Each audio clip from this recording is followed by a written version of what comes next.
എല്ലാവർക്കും സലു കിച്ചനിലേക്ക് സ്വാഗതം.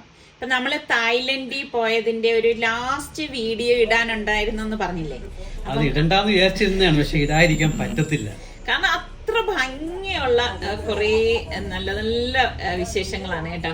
ഇതിപ്പോ സഫാരി പാർക്കിലാണ്. അപ്പൊ നമ്മൾ വരുന്നതിന്റെ അന്ന് ഹോട്ടലിൽ നിന്ന് ചെക്ക് ഔട്ട് ചെയ്തിട്ട് നേരെ നമ്മള് ഇതുപോലെ ഒന്ന് രണ്ട് സ്ഥലങ്ങളൊക്കെ സന്ദർശിച്ച ശേഷം സഫാരി പാർക്കിലേക്കാണ് വന്നത്. സഫാരി പാർക്ക് എന്ന് പറയുമ്പോഴേക്ക് ഇങ്ങനാണ് കേട്ടോ, ഓപ്പൺ ആയിട്ടുള്ള പാർക്കാണ്. നമ്മളെ ബസ്സിലോ കാറിലോ എങ്ങനെയാണോ നമ്മൾ പോകുന്നത് ആ ഒരു വാഹനത്തിൽ നിന്ന് നമ്മൾ പുറത്തേക്ക് ഇറങ്ങത്തില്ല. പക്ഷെ ഈ ഒരു ഏക്കർ കണക്കിനുള്ള ഈ ഒരു പാർക്കിനുള്ളില് എല്ലാ തരം മൃഗങ്ങളും ഉണ്ടാവും. അതെ അതെ, അത്രയും അടുത്താണ് നമ്മള് ഇതിനെയൊക്കെ കാണുന്നത്. അപ്പൊ നമ്മള് വണ്ടിയൊന്നും ഹോൺ അടിക്കാൻ പാടില്ല, പിന്നെ ഈ മൃഗങ്ങളെ ഡിസ്റ്റർബ് ചെയ്യാൻ പാടില്ല, ഇങ്ങനെയൊക്കെയുള്ള കുറെ കാര്യങ്ങളുണ്ട്. അങ്ങനെയൊക്കെ എല്ലാം പ്രത്യേകം അവർ പറഞ്ഞിട്ടാണ് നമ്മൾ ഇതിനുള്ളിലേക്ക് കൊണ്ടുപോകുന്നത് കേട്ടോ. ഭയങ്കര എന്നെ സംബന്ധിച്ച് ഞാൻ ഫസ്റ്റ് എക്സ്പീരിയൻസ് ആണ് കേട്ടോ ഇങ്ങനെ ഇത്രയും അടുത്ത് തന്നെ കാണുന്നത്. അതുപോലെ തന്നെ വന്യമൃഗങ്ങളാണെന്ന് വെച്ചാൽ പേടിക്കൊന്നും വേണ്ട. ഇവിടെ ഇടയ്ക്കിടയ്ക്ക് സെക്യൂരിറ്റി ഇതുണ്ട്. അവര് ഭയങ്കര ട്രെയിനിങ് കഴിഞ്ഞു വന്നവരായിരിക്കും അല്ലെ? ആണല്ലേ? പിന്നെ ഇതിന്റെ ഇടയിൽ ഇങ്ങനെ ശരിക്കും സംശയം, നമ്മുടെ ഇന്ത്യയിലുണ്ട് ഇതുപോലത്തെ സ്ഥലം. വായിച്ചിട്ടുണ്ട്, എവിടെ ബാംഗ്ലൂരിലോ എവിടെ എവിടെയാണെന്ന് എനിക്കും വലിയ വശമില്ല. അറിയുന്നവരൊന്ന് പറഞ്ഞാൽ മതി കേട്ടോ. അതായത് നോക്കിയ കടുവയും എല്ലാം, സിംഹവും പുലിയും കരടിയും എന്ന് വേണ്ട എല്ലാ തരം മൃഗങ്ങളും ഉണ്ട്. അതൊന്നും രണ്ടും അല്ല കേട്ടോ. അതെ, ആ പാലത്തിന്റെ ഒരു പാലം പോലെ ഇട്ടിരിക്കുന്നതിന്റെ അടിയിൽ എത്ര എണ്ണമാണെന്ന് നോക്കിക്കേ. അപ്പൊ എന്റെ മനസ്സിൽ തോന്നുന്നത് എന്തോന്നാ, എങ്ങാനും ബസ്സോ കാറോ ഒക്കെ ബ്രേക്ക് ഡൗൺ ആയി കഴിഞ്ഞാൽ നമ്മളുടെ കാര്യം പോക്ക്. അവിടെ അതിനുള്ള വഴികളും ഉണ്ട്, അവിടെ അതിനുള്ള ഇൻസ്ട്രക്ഷൻസ് ഒക്കെ അവിടെ എഴുതി വെച്ചിട്ടുണ്ട്. അതെ, അപ്പൊ ഭയങ്കര നല്ലൊരു എക്സ്പീരിയൻസ് ആണ്. നമ്മളിങ്ങനെ നോക്കി നിൽക്കണം. അവര് പറയുന്നുണ്ട് ചില സമയത്ത് ഇതിനെയൊന്നും കാണാൻ കഴിയത്തില്ലെന്ന്. എന്തുകൊണ്ടോ നമ്മൾ പോയ സമയം നല്ലൊരു ടൈമായിരുന്നു, എല്ലാ മൃഗങ്ങളെയും നമുക്ക് കാണാൻ പറ്റി. അപ്പൊ കുറെ പേര് ഇങ്ങനെ ഇൻസ്റ്റയ്ക്ക് വേണ്ടിയൊക്കെ ഇങ്ങനെ സെൽഫി ഇതൊക്കെ എടുക്കുന്നുണ്ടായിരുന്നു. അത്രയും അടുത്ത് നമുക്ക് ഇതിനെ കാണാൻ സാധിക്കുന്നത്. നേരത്തെ ഞാൻ പറഞ്ഞതുപോലെ നമ്മൾ ഈ ബസ്സിന്റെ ഗ്ലാസ് ഒക്കെ ഇട്ടിട്ട് തന്നെയാണ് ഇരിക്കുന്നത് കേട്ടോ. കാരണം അത്ര ഒരു റിസ്ക് ആണ് സംഭവം. എന്തായാലും കൊള്ളാം, നല്ല ഒരു അനുഭവം തന്നെയായിരുന്നു. അങ്ങനെ ഈ സഫാരി പാർക്ക് മൊത്തവും കറങ്ങിയ ശേഷം ഇനിയിപ്പോ നമ്മള് നേരെ പോകുന്നത് എയർപോർട്ടിലേക്കാണ്. അപ്പം ഇവിടുന്ന് ഏകദേശം 1 മണിക്കൂറോളം യാത്രയുണ്ടെന്നാണ് പറഞ്ഞത്. പിന്നെ ഈ ഭയങ്കര ട്രാഫിക് ഒക്കെ ഉണ്ടാവും. ട്രാഫിക്കിനെയൊക്കെ ഡിപ്പെൻഡ് ചെയ്തിരിക്കും നമ്മൾ എയർപോർട്ടിലേക്ക് എത്തുന്ന ടൈം എന്ന് പറയുന്നത് കേട്ടോ. അങ്ങനെ എല്ലാവരും ഇനിയിപ്പം പോകുന്ന ഒരുക്കങ്ങളിലും ഒക്കെ ആയതുകൊണ്ട് തന്നെ എല്ലാവരും ലഗേജ് എടുത്തിട്ട് തന്നെയാണ് വന്നിരുന്നത്. അപ്പോൾ ഈ പോകുന്നത് കേൾക്കുമ്പം സത്യം പറഞ്ഞാൽ ഇത്രയും ദിവസം ഇവിടെ ഉണ്ടായിട്ട് നല്ല അടിച്ചു പൊളിച്ചിട്ട് ഇങ്ങനെ യാത്ര വീട്ടിലേക്ക് തിരിച്ചു പോകുമ്പോൾ ചെറിയൊരു വിഷമമൊക്കെ തോന്നും കേട്ടോ. അങ്ങനെ ഇപ്പൊ എന്താ നമ്മള് എയർപോർട്ടിൽ എത്തിയിരിക്കുകയാണ്. എയർപോർട്ട് എന്ന് പറയുമ്പം എല്ലാ എയർപോർട്ടിലും കാണുന്നത് പോലെ തന്നെയാണ്. എനിക്കതിൽ പ്രത്യേകതകളായിട്ട് പ്രത്യേകിച്ചൊന്നും തോന്നിയില്ല കേട്ടോ. അങ്ങനെ എയർപോർട്ടിലെത്തിയിട്ട് നമ്മള് എല്ലാവരും ലഗേജ് ഒക്കെ എടുക്കാണ്. അവനവന്റെ ലഗേജുകളൊക്കെ സെപ്പറേറ്റ് ചെയ്തൊക്കെ വെക്കാണ്. അപ്പം ഇത് സാറ നമുക്ക് അവിടെ തായ്ലൻഡ് എത്തിയത് മുതൽ ഇവിടെ ട്രിപ്പ് അവസാനിക്കുന്നത് വരെ കൂടെ ഉണ്ടായിരുന്നു. ഇത് കൊച്ചു കുട്ടിയൊന്നും അല്ല കേട്ടാ, 60 കഴിഞ്ഞ ഒരു 60 വയസ്സുകാരിയാണ്. കണ്ടാൽ എങ്ങനെയുണ്ടല്ലേ? അപ്പൊ അങ്ങനെ ഭയങ്കര ഒരു സന്തോഷം തോന്നി. കാരണം നമുക്കൊപ്പം നിന്ന് നമുക്ക് യാതൊരു ബുദ്ധിമുട്ടോ തടസ്സങ്ങളോ ഒന്നും ഇല്ലായിരുന്നു. അത് ഡ്രൈവറായിരുന്നു. പിന്നെ ഇതും നമുക്ക് ഒപ്പം ഉണ്ടായിരുന്ന നമ്മളെ ഗൈഡ് തന്നെയാണ്. അപ്പൊ അവരുടെ അടുത്തൊക്കെ ഒന്ന് യാത്ര പറയാണ്. കാരണം നമ്മളെ ഇത്രയും നാൾ കൊണ്ടുവന്നതല്ലേ. അപ്പൊ ഇവർക്ക് 3 പേർക്കും നമ്മളുടെ ബോൺഗോയിലെ MD പൊന്നാട അണിയിച്ചു കൊടുക്കാണ്. ഒരു സന്തോഷം. അപ്പൊ അവർക്കും അതൊക്കെ ഒരു സന്തോഷമായി. പിന്നെ നമ്മളുടെ എല്ലാവരുടെയും വകയായിട്ട് അവർക്ക് ചെറിയൊരു ഗിഫ്റ്റും കൊടുത്തിട്ടുണ്ടായിരുന്നു. അപ്പൊ അങ്ങനെ അവരുടെ അടുത്തൊക്കെ യാത്ര പറഞ്ഞിട്ട് ഇപ്പതാ നമ്മൾ പോവാണ്. അകത്തേക്ക് കയറാൻ പോകുമ്പോഴേക്ക് അഫ്ലു നിൽക്കുന്നു. അഫ്ലു നമുക്കൊപ്പം വന്നതല്ല കേട്ടാ, അഫ്ലു വേറെ സെപ്പറേറ്റ് വന്നതാണ്. അങ്ങനെ ഇവിടെ വെച്ച് കണ്ടപ്പോ ഭയങ്കര സന്തോഷം തോന്നി. അപ്പൊ അങ്ങനെ വിശേഷമൊക്കെ ചോദിച്ച ശേഷം അഫ്ലും ഫ്രണ്ടും ഉണ്ടായിരുന്നു കേട്ടോ. പിന്നെ ഞങ്ങള് അകത്തേക്ക് പോവാണ്. അപ്പൊ ഇനിയിപ്പോ നമ്മള് ചെക്കിങ് ചെയ്യാൻ പോവാണ്. ചെക്കിങ് ചെയ്ത് ബോർഡിംഗ് പാസ് ഒക്കെ വാങ്ങി കഴിഞ്ഞാൽ പിന്നെ സമാനം ഉണ്ടല്ലോ. അപ്പം നമുക്ക് ഇങ്ങോട്ട് വരാൻ നേരവും ഞാൻ നിങ്ങളെ കാണിച്ചില്ലേ ഷോപ്പിംഗ് ചെയ്ത കാര്യങ്ങളൊക്കെ. അപ്പൊ വളരെ കുറച്ച് സാധനങ്ങൾ മാത്രമേ ഉണ്ടായിരുന്നുള്ളൂ. അതുകൊണ്ട് നമുക്ക് എക്സസ് ലഗേജോ അങ്ങനെ ഒന്നും ഉണ്ടായിരുന്നില്ല. അങ്ങനെ ഇപ്പൊ ലഗേജ് ഒക്കെ കൊടുത്തു. അപ്പൊ അങ്ങനെ അകത്ത് കയറിയപ്പോണ്ട് ദേ നിൽക്കുന്ന ഉബൈദ് ഇബ്രാഹിമും പിന്നെ അതുപോലെ തന്നെ അശ്വിൻ മാടമ്പള്ളി എല്ലാവരും ഉണ്ട് കേട്ടോ. അപ്പൊ എല്ലാവരെയും ഇവിടെ വെച്ച് കണ്ടപ്പോഴേക്കും എനിക്കൊന്ന് തായ്ലൻഡിൽ വെച്ച് കാണാനായിരിക്കും പിന്നെ വിധിയുണ്ടായി. ഇതിനു മുൻപ് നമുക്ക് അവരെയൊക്കെ അറിയാം കേട്ടോ. അപ്പൊ കുറച്ചു നേരം അവരൊക്കെ ഏറ്റവും കുശലം പറഞ്ഞു തന്നു, അവരുടെ യാത്രയെ കുറിച്ചൊക്കെ പറഞ്ഞു. പിന്നെ വേറെ ഗ്രൂപ്പിൽ വന്നവരാണ്, അവര് സെപ്പറേറ്റ് വന്ന ആൾക്കാരാ. അത് കഴിഞ്ഞ ശേഷം നമ്മൾ ഇങ്ങനെ പോവാണ്. പിന്നെ ഇവിടെ വന്ന് കഴിഞ്ഞപ്പോഴേക്കും ഞാൻ പറഞ്ഞു സർക്കടുത്ത് നമുക്ക് എന്തെങ്കിലും കുടിക്കാം, ദാഹിക്കുന്നുണ്ടായിരുന്നു. അങ്ങനെ നമ്മൾ മെക്ഡൊണാൾഡിൽ കയറി കേട്ടോ. അവിടെ കയറിയിട്ട് ബർഗറൊന്നും കഴിക്കാനുള്ള ഒരു മനസ്സില്ല.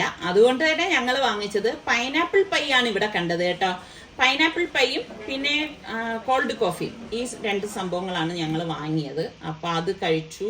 പിന്നെ കുടിച്ച ശേഷം കുറച്ച് നേരം ഇവിടെയൊക്കെ കറങ്ങിയാണ്. പിന്നെ ഞാൻ ഒരു കാര്യം പറയാൻ വിട്ടുപോയായിരുന്നു കേട്ടാ. ഇപ്പൊ നമ്മള് തായ്ലൻഡില് എയർപോർട്ടിൽ വന്നാലും അതുപോലെ തന്നെ വലിയ വലിയ മോളുകളിലുള്ള ടോയ്ലറ്റിൽ ചെന്ന് കഴിഞ്ഞാൽ നമുക്ക് അവിടെ വെള്ളം കിട്ടത്തില്ല കേട്ടോ.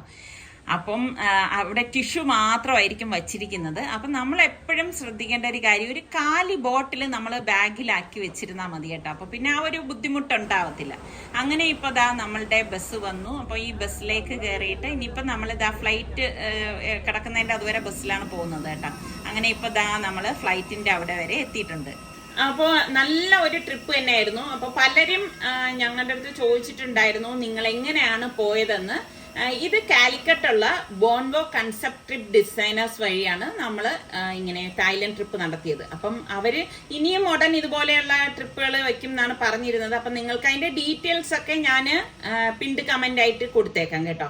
എന്തായാലും നല്ല അടിപൊളി ട്രിപ്പായിരുന്നു. കാരണം ഞങ്ങൾ വളരെ ഹാപ്പി ആയിരുന്നു. കാരണം നമുക്ക് യാതൊരു ബുദ്ധിമുട്ടുകളോ ഒന്നും അനുഭവപ്പെട്ടില്ല. നല്ല എൻജോയ് ചെയ്ത ഒരു ട്രിപ്പ് തന്നെയായിരുന്നു. അങ്ങനെ ഫ്ലൈറ്റിലേക്ക് കയറി ശരിക്കും തിരിച്ചു പോകുമ്പോഴേക്ക് ഭയങ്കര ഒരു വിഷമമാണ് കേട്ടോ. ഇത്രയും ദിവസം യാത്രയൊക്കെ ചെയ്ത് നല്ല അടിച്ച് പൊളിച്ചിട്ട് നല്ല രസമായിരുന്നു കേട്ടോ. നല്ല ഒരു ട്രിപ്പ് തന്നെയായിരുന്നു. നമുക്ക് യാതൊരു ബുദ്ധിമുട്ടുകളും ഒന്നും ഉണ്ടായിരുന്നില്ല. അപ്പൊ അങ്ങനെ ഇപ്പം ഫ്ലൈറ്റിൽ കയറി ഇനിയിപ്പോ നമ്മൾ നേരെ നാട്ടിലേക്കാണ് പോകുന്നത്. അപ്പോൾ ഇതേ രാത്രി ആയത് കാരണം പ്രത്യേകിച്ച് കാഴ്ചകളൊന്നും നമുക്ക് കാണാനായിട്ട് സാധിക്കത്തില്ല. ഫ്ലൈറ്റ് ഒന്ന് പൊങ്ങുമ്പോഴേക്ക് ഇതുപോലെയുള്ള കാഴ്ചകളെ കാണാനായിട്ട് സാധിക്കത്തുള്ളൂ. അപ്പോൾ ഇതൊക്കെ ഒന്ന് കണ്ട് കഴിഞ്ഞ് വന്നപ്പോഴേക്ക് ഒന്ന് മയങ്ങി കേട്ടോ. മയങ്ങി വന്നപ്പോഴേക്ക് തന്നെ നമ്മളുടെ നാട്ടിലേക്ക് ഫ്ലൈറ്റ് ലാൻഡ് ചെയ്തു. അപ്പൊ ഞാൻ നേരത്തെ പറഞ്ഞതുപോലെ ഞാൻ ഫസ്റ്റ് ടൈമാണ് കൊച്ചിൻ ഇന്റർനാഷണൽ എയർപോർട്ടിൽ ഈ തായ്ലൻഡിൽ പോകാനായിട്ട് യാത്ര ചെയ്തത്. അപ്പൊ തിരിച്ചു വന്നതും ഈ കൊച്ചിൻ ഇന്റർനാഷണൽ എയർപോർട്ടിൽ തന്നെയാണ് കേട്ടോ. അങ്ങനെ ഇപ്പൊ ഫ്ലൈറ്റ് ലാൻഡ് ചെയ്തു. അങ്ങനെ ഇപ്പൊ എല്ലാവരും ഇറങ്ങാണ്. അപ്പൊ ഞാൻ നിസാർക്കടുത്ത് പറഞ്ഞു തിരക്കെല്ലാം ഒന്ന് ഒഴിഞ്ഞ ശേഷം നമുക്ക് ലാസ്റ്റ് ഇറങ്ങിയാൽ മതി എന്ന് പറഞ്ഞു. കാരണം പ്രത്യേകിച്ച് ഇനിയിപ്പം വേറെ കാര്യങ്ങളൊന്നും ഇല്ലല്ലോ. അങ്ങനെ ഇപ്പം നമ്മള് ഫ്ലൈറ്റിൽ നിന്ന് ഇറങ്ങി. ശരിക്കും എനിക്ക് ഞാൻ നേരത്തെ പറഞ്ഞതുപോലെ എയർപോർട്ടിൽ അങ്ങനെ വലിയൊരു വ്യത്യസ്തതയൊന്നും എനിക്ക് ഫീൽ ചെയ്തില്ല. അപ്പം അവിടെ ഡ്യൂട്ടി ഫ്രീ ഷോപ്പൊക്കെ ഉണ്ട്. അപ്പം നമുക്ക് എന്തെങ്കിലും സാധനങ്ങളൊക്കെ വാങ്ങിക്കണമെങ്കിൽ ഇതിൻ്റെ അകത്തുനിന്ന് വലിയ വിലയൊന്നും വരത്തില്ല കേട്ടോ. എല്ലാവരുടെയും ധാരണയാണ് ഡ്യൂട്ടി ഫ്രീ ഷോപ്പ് ആകുമ്പോൾ ഭയങ്കര പൈസയാവും എന്നുള്ളത്. അങ്ങനെയൊന്നുമില്ല. അപ്പം അങ്ങനെ 1-2 ഐറ്റംസ് ഒക്കെ അവിടെ നിന്ന് വാങ്ങി. പിന്നെ അത് കഴിഞ്ഞ് നമ്മളുടെ ലഗേജൊക്കെ എടുത്തിട്ട് പോവാണ്. അപ്പം ഇങ്ങനെ വെളിയിൽ വന്ന ശേഷം ഇവിടെ നമ്മളുടെ ഈ ബോൺവോയുടെ MD ജാഫർ മാനുക്കാന്നാണ് നമ്മൾ വിളിക്കുന്നത്. അപ്പം എല്ലാവർക്കും മൊമെന്റോ കൊടുക്കാണ്. അങ്ങനെ വന്ന എല്ലാവർക്കും നമുക്കൊരു ഓർമ്മകൾ എന്നുള്ള നിലയ്ക്കാണ് ഈ ഒരു മൊമെന്റ്. നമ്മളുടെ പേരും ഫോട്ടോയും ഒക്കെ പതിച്ച ഒരു മൊമെന്റ് ആണ്. നല്ല രസമുണ്ട് കേട്ടാ. അങ്ങനെ എല്ലാവർക്കും ഈ ഒരു മൊമെന്റോ സമ്മാനിക്കുകയാണ്. അപ്പൊ ഇങ്ങനെ ഒരു യാത്ര കഴിഞ്ഞ് എല്ലാവരും തമ്മിൽ ഇതുപോലെ ഒന്ന് പിരിയുമ്പോഴേക്ക് ഭയങ്കര വിഷമം എല്ലാവർക്കും ഉണ്ട് കേട്ടോ. നമുക്ക് മാത്രമല്ല, വന്ന് പിരിയുന്ന എല്ലാവർക്കും ഉണ്ട്. കാരണം ഇത്രയും ദിവസം ഫുൾ ടൈം നമ്മൾ എല്ലാവരും ഒരുമിച്ച് തന്നെ അല്ലായിരുന്നു. അപ്പൊ നമ്മൾ അങ്ങോട്ടേക്ക് പോകുമ്പോഴേക്ക് തന്നെ നമ്മൾ തിരിച്ചുള്ള ട്രെയിനിന് ടിക്കറ്റ് ബുക്ക് ചെയ്തിട്ടുണ്ടായിരുന്നു. അങ്ങനെ ഇപ്പൊ നമ്മൾ നേരെ റെയിൽവേ സ്റ്റേഷനിലേക്കാണ് വന്നത്. കാരണം നമുക്കുള്ള ട്രെയിന് ഇനിയാണ് വരുന്നത് കേട്ടോ. അങ്ങനെ ഞങ്ങൾ അവിടെ വെയിറ്റ് ചെയ്തിരുന്നപ്പോഴേക്ക് കറക്റ്റ് ടൈമിന് തന്നെ ട്രെയിൻ എത്തിയിട്ടുണ്ടായിരുന്നു. നമ്മളുടെ യാത്ര എളുപ്പമാക്കാൻ വേണ്ടിയിട്ടാണ് നമ്മൾ ട്രെയിനിലേക്ക് വന്നത് തന്നെ കേട്ടോ. അല്ലെങ്കിൽ പിന്നെ കാർ എടുത്തിട്ട് വന്നിട്ട് കാർ ഇവിടെ ഇട്ടിട്ട് പോവായിരുന്നെങ്കിൽ തിരിച്ചു വരുമ്പോഴേക്ക് പിന്നെ കാറൊക്കെ എടുത്ത് ഭയങ്കര ടയേർഡായിരിക്കും. അപ്പൊ ട്രെയിൻ ആകുമ്പം ഒന്നുമില്ല, നമുക്ക് ട്രെയിനിൽ കയറി ഒന്ന് കിടന്നുറങ്ങിയപ്പോഴേക്ക് കണ്ടോ നമ്മുടെ തിരുവനന്തപുരം റെയിൽവേ സ്റ്റേഷൻ എത്തിയായിരുന്നു. അങ്ങനെ ഇനിയിപ്പോൾ നമ്മൾ നേരെ വീട്ടിലേക്കാണ് പോകുന്നത്. ഭയങ്കര സന്തോഷമുണ്ട് കേട്ടോ, ഇങ്ങനെ നമ്മളുടെ സ്വന്തം നാട്ടിലേക്ക് തിരിച്ചെത്തുമ്പം അതൊരു പ്രത്യേക സന്തോഷം തന്നെയാണ്. അങ്ങനെ വെളുപ്പിനൊരു 6:15 മണിയൊക്കെ കഴിഞ്ഞപ്പോഴേക്കും ഞങ്ങളിതാ ഇവിടെ ട്രിവാൻഡ്രം എത്തിയിട്ടുണ്ടായിരുന്നു. അങ്ങനെ നമ്മളുടെ ലഗേജൊക്കെ എടുത്ത് ഞാൻ അകത്തേക്ക് കൊണ്ടുപോവാണ്. അപ്പം ഈ ലഗേജൊന്നും ഞാൻ ഇപ്പം വീട്ടിനുള്ളിലേക്ക് കയറ്റി വെക്കത്തില്ല കേട്ടോ, കാരണം ഈ ട്രോളി ബാഗൊക്കെ പലയിടത്ത് നമ്മൾ കൊണ്ടുപോയി ഉരുട്ടിയൊക്കെ കൊണ്ടുവരുന്നതല്ലേ. അപ്പം ഇതൊക്കെ ഞാൻ ഇനിയിപ്പോൾ ഇവിടെ വെളിയിൽ വെച്ചിട്ട് എല്ലാം തുടച്ചെടുത്തിട്ട് മാത്രമേ അകത്തേക്ക് മാറ്റത്തുള്ളൂ. അങ്ങനെ വീട്ടിലേക്ക് കയറി വരുമ്പോഴേക്ക് തന്നെ ഭയങ്കര ഒരു സുഖം തോന്നുന്നുണ്ട് കേട്ടോ.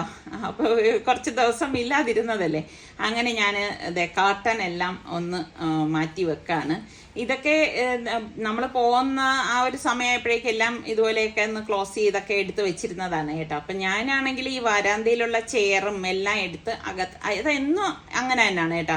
രാത്രി ആകുമ്പോഴേക്കും ഞാൻ എടുത്ത് അകത്ത് വെക്കും. ഇതുപോലെ ഞാനിപ്പോൾ അതെല്ലാം എടുത്ത് പുറത്തേക്ക് എടുത്ത് വെക്കാണ്. അല്ലാതെ വെളിയിൽ തന്നെ ഇരിക്കുമ്പോഴുള്ള പ്രശ്നം എന്ന് പറഞ്ഞാൽ പൂച്ചയൊക്കെ ഉണ്ടാവുമല്ലോ, ചിലപ്പം നമുക്ക് പറയാൻ പറ്റത്തില്ല അതൊക്കെ വന്നിരിക്കുമെന്ന്.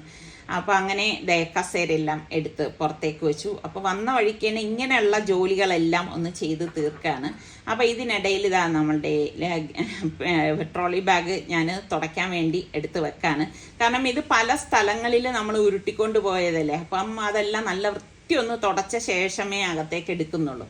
അപ്പം അല്ലെങ്കിൽ എന്താന്ന് വെച്ചാൽ നമ്മുടെ വീടിനകം കൂടി കേടായിപ്പോവും. അപ്പം ഈ ആദ്യത്തെ ഈ ഒരു മെനക്കേട് മാത്രമേ ഉള്ളൂ. പിന്നെ നമുക്ക് ഇങ്ങനെയൊക്കെ തുടച്ചിട്ടൊക്കെ എടുത്ത് വെക്കുമ്പം നല്ല ഒരു തൃപ്തിയാണ്. അപ്പോൾ എല്ലാ ബാഗുകളും ഇതുപോലെ തുടച്ചിട്ട് തന്നെ അകത്തേക്ക് മാറ്റത്തുള്ളൂ. പിന്നെ ഞാൻ എങ്ങനെയാന്ന് വെച്ചാൽ വന്ന ആ പെട്ടി തുറന്നിട്ട് നനയ്ക്കാനുള്ള ഇതൊക്കെ തന്നെ അപ്പോഴും തന്നെ നനയ്ക്കാനായിട്ട് മെഷീനിലേക്ക് കൊണ്ടിടും. പിന്നെ ഒതുക്കി വെക്കാനുള്ള തുണികളെല്ലാം അപ്പോഴും തന്നെ എല്ലാം ഒതുക്കിയൊക്കെ എടുത്ത് മാറ്റി വെച്ച് പെട്ടി കാലിയാക്കി എടുത്ത് ഷെൽഫിൽ വെക്കും. അതാണ് ഒരു യാത്ര കഴിഞ്ഞ് വന്നാലുള്ള ഇവിടത്തെ ഒരു പതിവെന്ന് പറയുന്നത്. അല്ലാതെ പെട്ടിയിൽ തന്നെ അങ്ങ് വെച്ചേക്കത്തില്ല. അങ്ങനെ വെച്ച് കഴിഞ്ഞാൽ നമുക്ക് ഭയങ്കര ഒരു മടി പിടിക്കും. അപ്പം മടി തോന്നാതിരിക്കാനാണ് ഇങ്ങനെ അപ്പോഴപ്പോഴുള്ള പണികൾ അങ്ങനെ അങ്ങ് ചെയ്ത് തീർക്കുന്നത്. അപ്പം നമ്മുടെ റിസ്വാൻ ഇന്നലെ രാത്രി വന്നിട്ടുണ്ടായിരുന്നു. അപ്പം ഞങ്ങളില്ലാത്തത് കൊണ്ട് അവൻ ഉമ്മാടെ അടുത്ത് നിൽക്കുകയായിരുന്നു കേട്ടോ. അപ്പം നമ്മളിതാ എത്തിയെന്ന് വിളിച്ച് പറഞ്ഞപ്പോഴേക്ക് റിസ്വാൻ വരെയാണ്. അവൻ ഹോസ്റ്റലിൽ നിന്ന് വന്നതാണ് കേട്ടോ. അപ്പം അവനും നമ്മളെ കണ്ടപ്പോൾ ഭയങ്കര സന്തോഷമായി. അവൻ ഇന്നലെ രാത്രിയായി കേട്ടോ ഇവിടെ എത്തിയപ്പോഴേക്ക്. അങ്ങനെ അവൻ കയറി വരെയാണ്. കുറേ ദിവസം കഴിഞ്ഞ് പിള്ളേരെയൊക്കെ കാണുമ്പോൾ ഭയങ്കര ഒരു സന്തോഷമാണ്. അപ്പോൾ അവനും ഉറക്കക്ഷീണം ഉണ്ടെന്ന് പറഞ്ഞു. അപ്പം ഞാൻ നമ്മുടെ ജനാലകളെല്ലാം ഒന്ന് തുറന്നിടാനായിട്ട് പോവാണ്. എല്ലാം ക്ലോസ് ചെയ്ത് വെച്ചിട്ട് ഇതൊക്കെ തുറന്നിടുമ്പോൾ കാറ്റും വെളിച്ചമൊക്കെ കയറുമ്പോഴാണ് നല്ല ഒരു സുഖം കിട്ടുന്നത്. എനിക്ക് അങ്ങനെയാണ് കേട്ടോ. വീട്ടിൽ വന്നു കഴിഞ്ഞാൽ ഞാൻ ഇതൊന്നും അടച്ചു പൂട്ടിയൊന്നും വെക്കത്തില്ല. അപ്പം ഞാൻ നോക്കിയപ്പോഴേക്കും പിച്ചിപ്പൂ ഇങ്ങനെ നല്ലതുപോലെ വിരിഞ്ഞ് നിൽക്കുന്നുണ്ടായിരുന്നു. അപ്പം പിച്ചിപ്പൂ ഒക്കെ ഒന്ന് പറിച്ചെടുക്കാമെന്ന് വിചാരിച്ചു. അപ്പം ഇതൊക്കെ കഴിഞ്ഞ ശേഷം ഞാൻ എല്ലാം ഒന്ന് തുടച്ച് വെച്ചിട്ടേ ഞാൻ കുളിക്കാനായിട്ട് പോകുന്നുള്ളൂ എന്ന് വിചാരിച്ചു. അങ്ങനെ പിച്ചിപ്പൂവൊക്കെ ഒന്ന് പറിച്ചെടുക്കുകയാണ്. നല്ല മണമുണ്ട് കേട്ടോ. ഇങ്ങനെ ഇപ്പോൾ നമ്മൾ പറിക്കുന്നത് കൊണ്ട് തന്നെ പൂ കുറേ ഇങ്ങനെ പിടിക്കുന്നുണ്ട് കേട്ടോ. അപ്പം ഞാൻ അതെപ്പോഴും ഇതുപോലെ ഹാളിൽ കൊണ്ട് വെക്കും എന്ന് പറഞ്ഞില്ലേ. അപ്പം ഞാൻ ഇനിയിപ്പോൾ നമ്മുടെ പെട്ടിയിലുള്ളതെല്ലാം എടുത്തൊന്ന് മാറ്റാണ്. ഇനിയിപ്പോൾ ഇതെല്ലാം കഴിഞ്ഞ ശേഷമാണ് ഞാൻ ബാക്കിയുള്ള കാര്യങ്ങളിലൊക്കെ ചെയ്യുന്നത് കേട്ടോ. അപ്പം ഇന്ന് ബ്രേക്ക്ഫാസ്റ്റ് ഉമ്മാടെ അവിടെയാണ്. അപ്പം ഞാൻ ഇതെല്ലാം എടുത്തു വെച്ച് വാഷ് ചെയ്യാനുള്ളത് ഞാൻ നേരത്തെ പറഞ്ഞില്ലേ, എല്ലാം ഇട്ട ശേഷമാണ് കുളിച്ച് വന്നിട്ടാണ് ഉമ്മാടെ അടുത്ത് കഴിക്കാനായിട്ട് പോണത്. ഞാൻ വന്ന ശേഷമാണ് കുറച്ച് പട്ടാണിക്കടല ഉണ്ടല്ലോ അത് വെള്ളത്തിൽ കുതിർത്താനിട്ടത് കേട്ടോ. അപ്പം ഇതിപ്പം ഒരു ഉച്ച കഴിഞ്ഞിട്ടുണ്ട്. അപ്പം ആ സമയത്ത് ഞാൻ വിചാരിച്ചു കുറച്ച് കറി ഉണ്ടാക്കി വെക്കാമെന്ന് എഴുതിയിട്ട് ഈ നമ്മളുടെ ഗ്രീൻ പീസ് ഉണ്ടല്ലോ, അതിനാണ് പട്ടാണിക്കടല എന്ന് പറയുന്നത്, അതും ഇട്ട് കുക്കറിലേക്ക് ഇട്ടിട്ട് ഒരു 5-6 വെളുത്തുള്ളി ചതച്ചത്, ഒരു 4 പച്ചമുളക് ഒന്ന് ചതച്ചത്, 1 ടീസ്പൂണോളം മഞ്ഞൾപ്പൊടിയും 1 ടീസ്പൂൺ ഗരം മസാല പൊടിയും 1/4 ടീസ്പൂൺ പെരിഞ്ചീരകം വറുത്തു പൊടിച്ചത്, പിന്നെ ഒരു 5-6 ഗ്രാമ്പു ഇതിലേക്ക് ഇട്ട് കൊടുക്കുക. അതുപോലെ തന്നെ 2-3 പീസ് പട്ട, ഇത്രയും ഇട്ട ശേഷം 2 ഏലക്ക ഒന്ന് ചതച്ചതും കൂടി ഇട്ടിട്ട് നമുക്ക് പാകത്തിനുള്ള ഉപ്പും കൂടി ഇതിലേക്ക് ഇട്ട് കൊടുക്കാം. എന്നിട്ട് കുറച്ച് വെള്ളം ഒഴിച്ചിട്ട് നമുക്കിനി ഇത് വേവിക്കാനായിട്ട് വെക്കണം.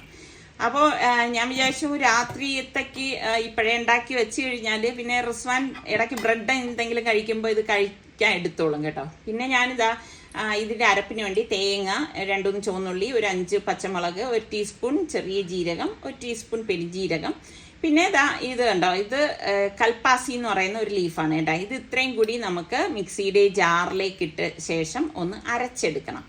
അപ്പോൾ അത് തമിഴ്നാട്ടിൽ തമിഴരൊക്കെ ഉപയോഗിക്കുന്ന ഒരു സംഭവമാണ് ഈ കൽപ്പാസി എന്ന് പറയുന്നത്. ഒരുപാടൊന്നും ഇടേണ്ട, കുറച്ചിട്ടാൽ മതി കേട്ടോ. അതായത് ഇതുപോലെ ഒന്ന് അരച്ചെടുത്ത ശേഷം ഞാൻ ഇതിലേക്ക് പാകത്തിനുള്ള വെള്ളം ഒഴിച്ച് വീണ്ടും ഇതൊന്ന് അരച്ചെടുക്കുകയാണ്. അപ്പം ഒരുപാട് അങ്ങ് മഷി പോലെയൊന്നും അരച്ചെടുക്കേണ്ട ആവശ്യമില്ല. അപ്പം അതാ ഈ ഒരു രീതിയിൽ വേണം നമ്മളിത് അരച്ചെടുക്കാനുള്ളത്. അപ്പോൾ ഒരു 3-4 വിസിൽ കേട്ടപ്പോഴേക്കും ഞാൻ സ്റ്റീം പോയ ശേഷം കുക്കർ ഓപ്പൺ ചെയ്തിട്ട് ദാ ഈ അരച്ച അരപ്പം ഉണ്ടല്ലോ അത് ദേ ഇതിലേക്ക് ഇട്ടിട്ട് ദാ ഇതുപോലെ ഒന്ന് ഇളക്കി കൊടുക്കുകയാണ്. അപ്പോൾ ഇളക്കി നല്ലതുപോലെ ഒന്ന് മിക്സ് ചെയ്ത് കൊടുക്കും.